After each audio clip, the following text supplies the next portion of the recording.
ഈ തെരഞ്ഞെടുപ്പെന്ന് പറയുന്നത് ഒരു മലവെള്ള പാച്ചിലാണ്. ഈ മലവെള്ള പാച്ചിലിങ്ങനെ പാഞ്ഞു വരുമ്പോൾ ഈട്ടിത്തടിയോ തേക്കിൻ്റെ തടിയോ നിന്നാൽ കട പുഴകി അത് പോവും.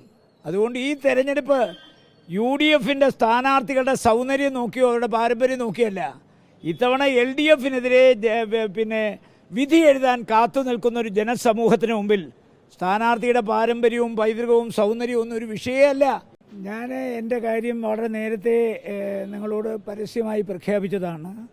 എല്ലാ MP-മാരുടെ ഉത്തരവാദിത്വം അവരവരുടെ മണ്ഡലങ്ങളിൽ മത്സരിക്കുന്ന UDF സ്ഥാനാർത്ഥികളെ പരമാവധി വോട്ടുകൾ നേടിയെടുത്ത് വിജയിപ്പിക്കുക എന്നുള്ളതാണ്. എല്ലാ MP-മാരുടെയും ദൗത്യം അതാണ്.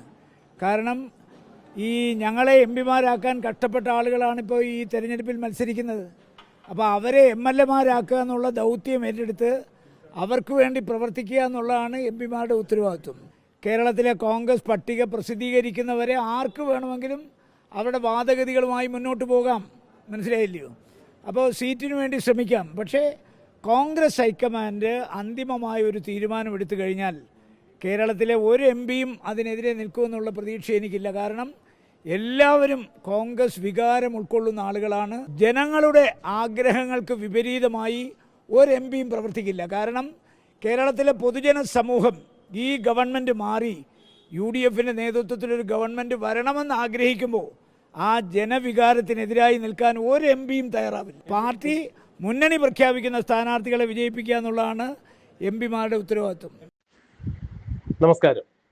തെരഞ്ഞെടുക്കപ്പെട്ട ഓരോ MP-മാരുടെയും ഉത്തരവാദിത്തം അല്ലെങ്കിൽ ചുമതല എന്ന് പറയുന്നത് അവരുടെ മണ്ഡലത്തിന് കീഴിലുള്ള എല്ലാ മണ്ഡലത്തിലെയും നിയമസഭയിലേക്ക് മത്സരിക്കുന്ന ആളുകളെ ജയിപ്പിച്ച് MLA-മാരാക്കുവാൻ വേണ്ടിയുള്ള അഹോരാത്രം പ്രയത്നിക്കുക എന്നുള്ളത് തന്നെയാണ്.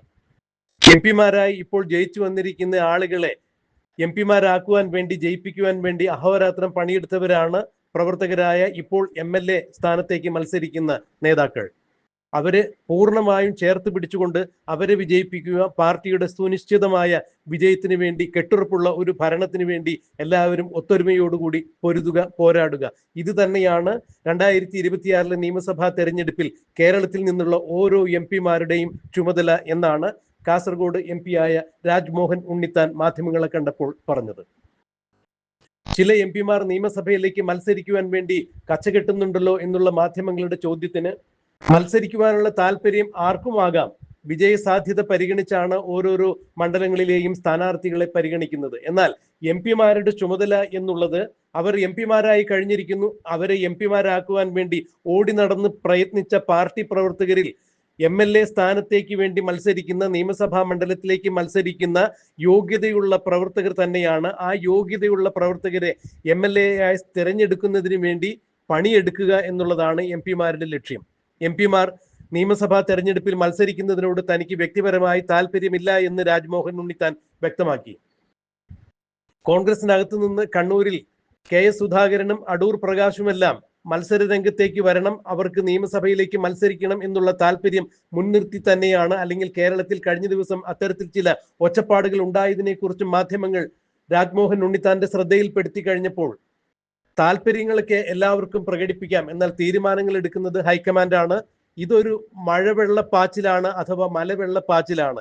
ഈ മലവെള്ളപ്പാച്ചിലിൽ സർവ്വതും തകർന്നു പോകാനുള്ള സാധ്യതയുണ്ട്. അതുകൊണ്ട് 2026 നിയമസഭാ തെരഞ്ഞെടുപ്പാകുന്ന മലവെള്ളപ്പാച്ചിലിൽ കൃത്യമായി പാർട്ടി അതിന് ഒത്തൊരുമയോടുകൂടി നേരിട്ട് നിന്ന് അവരവരുടെ, അതായത് പാർട്ടിയുടെ, കോൺഗ്രസ് പാർട്ടിയുടെ UDFിന്റെ ഇംഗിതത്തിനൊത്ത് ആ മലവെള്ളപ്പാച്ചിൽ മാറ്റി ഒഴുക്കി വിടണം. അതായത് പാർട്ടിക്ക് ജയിച്ചു കയറാൻ സാധിക്കണം, പാർട്ടിക്ക് ഈ തെരഞ്ഞെടുപ്പിൽ ജയിച്ച് പുതിയൊരു മന്ത്രിസഭ ഉണ്ടാക്കുവാൻ സാധ്യമാകണം, പിണറായി വിജയന്റെ കിരാത ഭരണം അവസാനിപ്പിക്കണം. അതിനു വേണ്ടിയാണ് UDFും കോൺഗ്രസും പ്രവർത്തിക്കേണ്ടത് എന്ന് രാജ്മോഹൻ ഉണ്ണിത്താൻ അസന്നിഗ്ധമായി തന്നെ പറയുകയുണ്ടായി. താൻ ഏതായാലും നിയമസഭയിലേക്ക് മത്സരിക്കാനില്ല, MP-മാരായി തെരഞ്ഞെടുക്കപ്പെട്ടവർ നിയമസഭയിലേക്ക് മത്സരിക്കേണ്ടതില്ല എന്ന് തന്നെയാണ് തന്റെ അഭിപ്രായം എന്നാണ് രാജ്മോഹൻ ഉണ്ണിത്താൻ വ്യക്തമാക്കിയത്.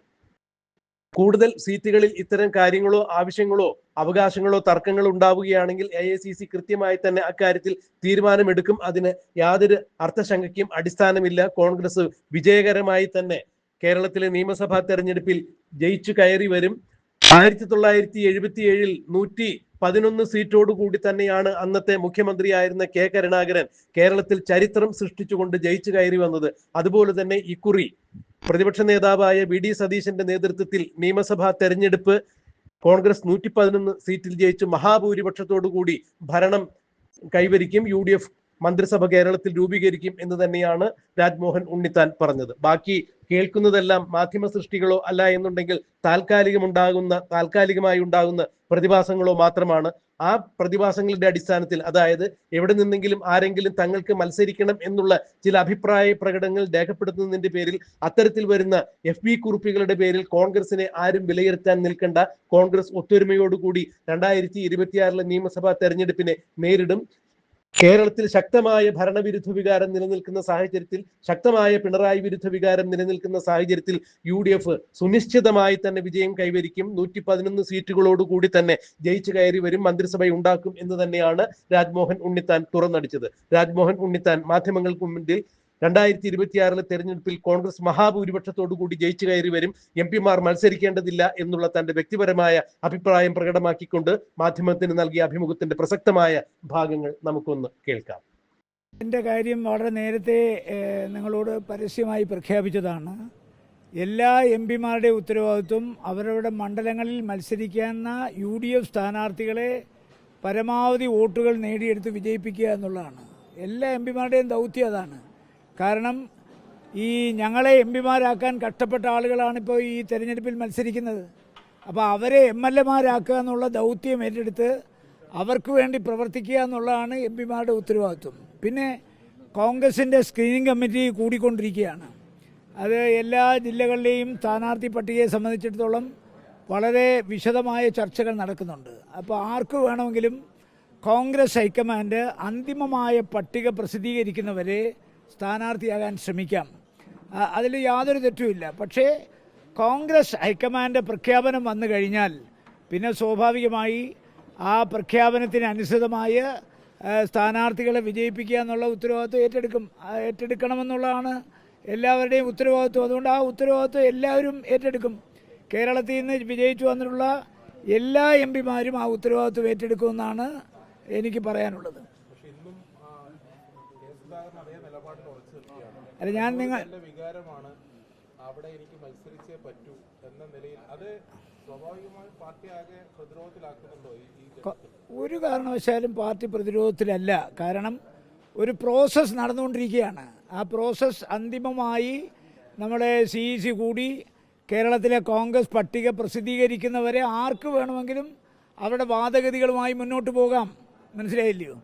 അപ്പോൾ സീറ്റിന് വേണ്ടി ശ്രമിക്കാം. പക്ഷേ കോൺഗ്രസ് ഹൈക്കമാൻഡ് അന്തിമമായ ഒരു തീരുമാനമെടുത്തു കഴിഞ്ഞാൽ കേരളത്തിലെ ഒരു MP-യും അതിനെതിരെ നിൽക്കുമെന്നുള്ള പ്രതീക്ഷ എനിക്കില്ല. കാരണം എല്ലാവരും കോൺഗ്രസ് വികാരം ഉൾക്കൊള്ളുന്ന ആളുകളാണ്.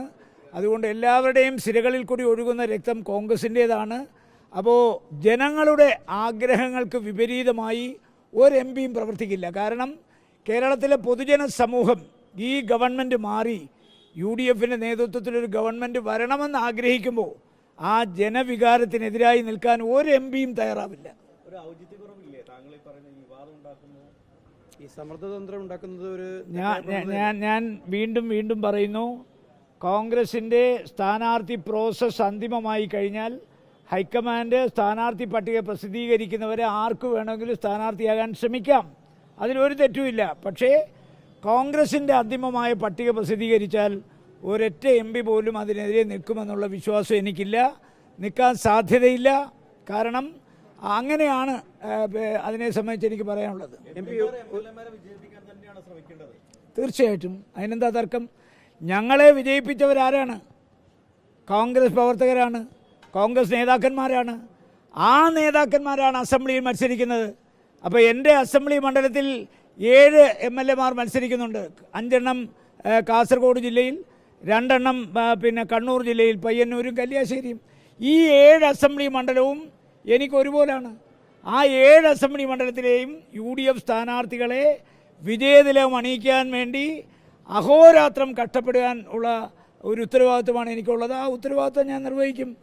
ആരാണ് സ്ഥാനാർത്ഥിയെന്ന് എനിക്കറിയേണ്ട കാര്യമില്ല. പാർട്ടി മുന്നണി പ്രഖ്യാപിക്കുന്ന സ്ഥാനാർത്ഥികളെ വിജയിപ്പിക്കുക എന്നുള്ളതാണ് എം പിമാരുടെ ഉത്തരവാദിത്വം. അതിലെ ഇപ്പൊ കണ്ണൂർ സീറ്റിനെ സംബന്ധിച്ച് കണ്ണൂർ സീറ്റ് യു ഡി എഫിന് സ്വാധീനമുള്ള മണ്ഡലമാണെങ്കിൽ പോലും അത് കഴിഞ്ഞ തവണയൊക്കെ നഷ്ടപ്പെട്ടിട്ടാണുള്ളത്. അപ്പോൾ സ്വാഭാവികമായും കെ സുധാകരൻ അവിടെ മത്സരിച്ചാൽ വിജയിക്കുമെന്ന് അവിടെ പ്രാദേശികമായ വികാരമുണ്ട്. അപ്പോൾ ആ ജയസാധ്യതയാണല്ലോ പ്രധാനമായും ഒരു ഒന്നാമത്തെ ഘടകമായി പരിഗണിക്കുക എന്നാണല്ലോ നേതൃത്വം പറയുന്നത്. അപ്പോൾ അങ്ങനെ പരിഗണിക്കുന്നതിൽ തെറ്റുണ്ടോ?